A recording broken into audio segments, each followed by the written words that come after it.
Welcome to me TV news. Kolcharam మండలం రంగంపేట చేనేత సహకార సంఘం ఆవరణలో జాతీయ విశ్రాంత ఉద్యోగుల దినోత్సవాన్ని మండల విశ్రాంత ఉద్యోగులు ఘనంగా నిర్వహించుకున్నారు.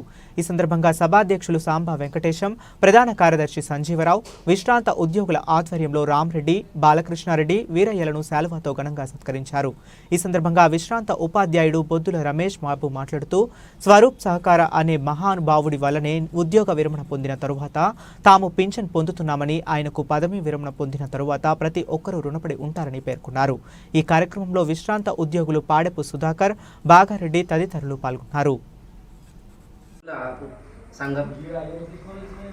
ఉద్యోగస్తులందరూ కూడా ఉద్యోగంలోకి ప్రవేశించిన తర్వాత పదవీ విరమణ అనేది తప్పకుండా ఉంటుంది.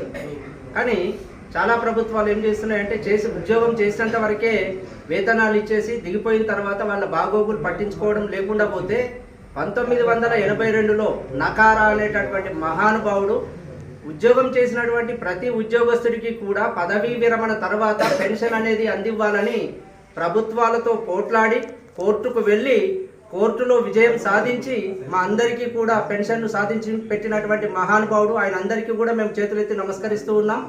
మరి ఈరోజు సంతోషంగా ఉన్నామంటే ఆయన పుణ్యమా అని చెప్పేసి, మేము ఒకవేళ చనిపోతే మా భార్యలకు కూడా పెన్షన్ వచ్చేటటువంటి అవకాశాన్ని కల్పించినటువంటి నకారా గారికి ఉద్యోగస్తులందరి తరఫున, పదవీ విరమణ పొందిన ఉద్యోగస్తులందరి తరఫున కూడా ప్రత్యేక ధన్యవాదాలు తెలియజేస్తూ ముగిస్తున్నాం. జై హింద్.